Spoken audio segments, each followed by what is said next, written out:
How's my wife? I don't know. You know, I heard somewhere, I think it was NPR or something like that. You're supposed to talk to people in a coma, play their favorite music.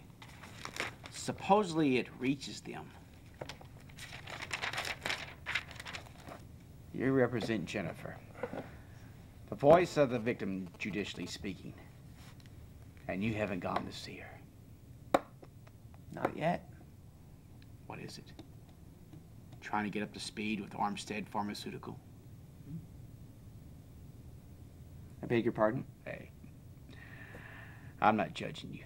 I think anyone coming from, well, where you came from and paying their way through East Okie Cowshit College and Tulsa Law by writing papers for, what was it? Princeton kids on the internet? Yeah. Good God, that must have eaten your liver.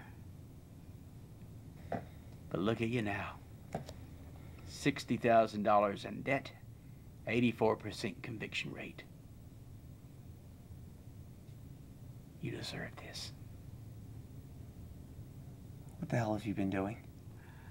I am permitted the use of a private investigator. Not to investigate me. Why not? You're investigating me. You shot your wife. Allegedly. That's the way it works, right? I mean, if I can't introduce something in the court as evidence, then it doesn't exist legally. Look, I don't want to play games with you. I'm afraid you have to.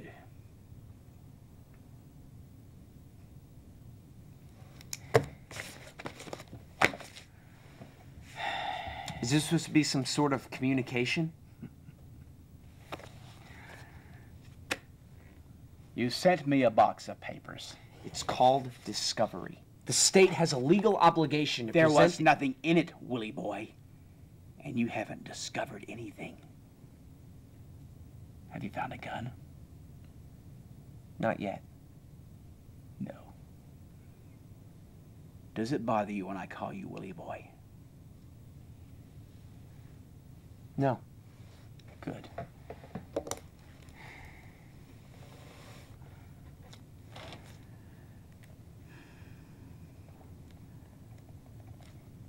I'd like you to become my lawyer. I'll pay you a lot of money. Get you out of debt.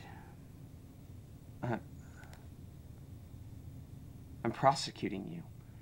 Yes, but I'm giving you the chance to come on the right side while you still can. Are you out of your mind? On advice of counsel, I think I'll decline to answer that one.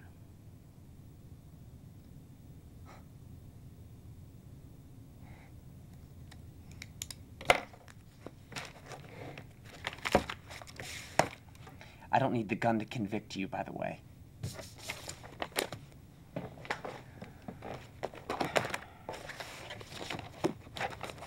She was cheating, you know.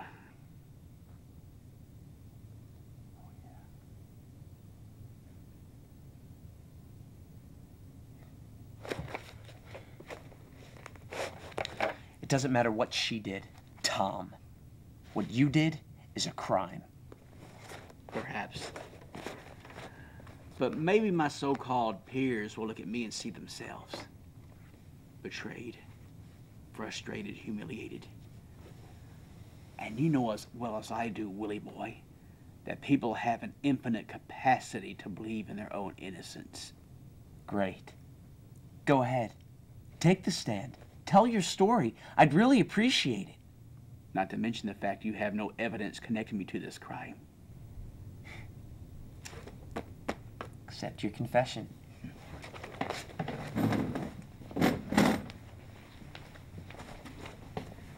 My grandfather was an egg farmer. Is this going to be about how you had a rough childhood? No. But stick around and listen. You might learn something. I used to candle eggs. Do you have any idea what that is? I didn't think so. You take an egg and you put it to a light. and you look very closely for imperfections. Well, the first time I did this, my grandfather told me to put all the eggs that were flawed or cracked into a bucket for the bakery. He came back an hour later, and there were 300 eggs in the bakery bucket. And I know he was pissed at me because he asked what the hell I was doing. You see, Willie boy, I found a flaw in every single one of them. Thin shells, cracks. And I learned a very valuable lesson that day. Look closely enough, and you'll find everything has a weak spot where it can break.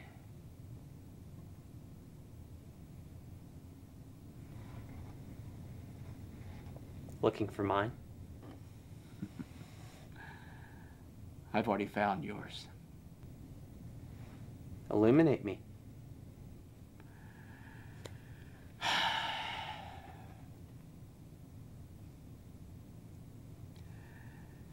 You're a winner, Willie boy.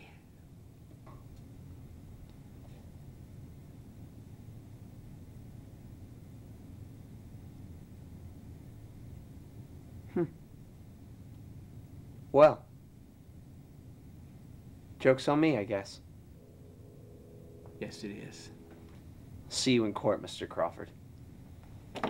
Looking forward to it, Willie boy.